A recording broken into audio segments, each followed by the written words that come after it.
My name is Ashley Cobb. I am an LPN to BSN student at Indiana State University. This is Health Education Project number 6 for Community Health Nursing, and the focus will be youth suicide prevention. By the end of this presentation, the viewer will be able to explain why youth suicide is a public health emergency, state risk factors for youth suicide, identify ways to reduce risk for youth suicide, list public health initiatives related to youth suicide, and discuss resources for prevention of youth suicide. We will pause here to take the pretest to assess your knowledge of youth suicide prevention. The pretest can be accessed by clicking the link at the beginning of the YouTube video. Suicide, or youth suicide specifically, is when a teen causes his or her own death on purpose. Before actually attempting to take their own life, they may have thoughts of wanting to die, which is called suicidal ideation. They also may have or exhibit suicidal behaviors, and that's when they're focused on doing things that will cause their own death. The teen years are a stressful time. There's a lot of changes that occur during the teen years.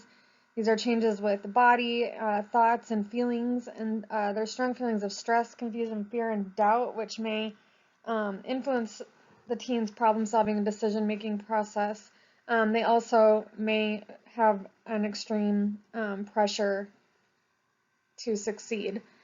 For some teens, normal development changes can be very unsettling when combined with other events such as changes in the family, such as a divorce or a move, changes in friendships, problems in school, and other losses. This problem, combined with the experiences of being a teen, may be too much for them to overcome or embarrassing, and they may think suicide is a solution. So youth suicide risk. Risk factors associated with suicide among adolescents include psychiatric disorders such as major depressive disorder, bipolar, substance use, and conduct disorders. Other psychiatric comorbidities like mood and disruptive disorders and substance abuse. Family history of depression or suicide, loss of a parent to death or divorce, physical and/or sexual abuse, lack of a support network, feelings of social isolation, or bullying, just to name a few. The teen suicide rate is higher among males than females, but females do have more attempts compared to males, just fewer successful attempts. American Indian and Alaska Native adolescents have an increased risk compared to those of other racial or ethnic groups. White adolescents have a higher teen suicide rate compared with Asians or Hispanics or Black adolescents.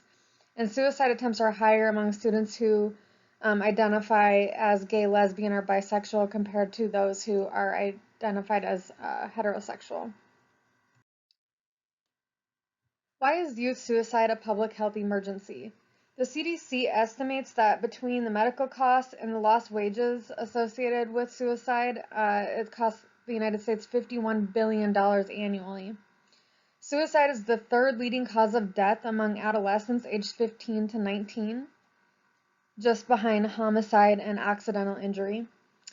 Teen suicide increased 26% between 2013 and 2019. About 5,000 young people complete suicide in the United States each year, and each day there are approximately 12 youth suicides. For each completed youth suicide, it is estimated that there are another 100 to 200 attempts that are made. Youth suicide in the news. So this is a news story about Dylan, who completed suicide in January of 2021. He was a high school senior with a promising future. He'd been offered multiple scholarships to play football in college and had a high grade point average. During COVID, depression had continued to worsen for Dylan. He was being isolated from the things that he enjoyed, school, friends, etc. His parents quickly realized he needed help and got him connected to a psychiatrist who started him on antidepressants.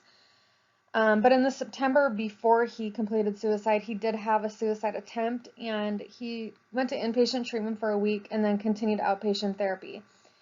His family thought that his depression was getting better, and because of that, they were baffled by his completed suicide. They were alerted on the day of his completed suicide that he might be in danger by his friends, and his mother began checking his location on his phone, calling and texting, and his father headed there, also calling and texting him and getting no response.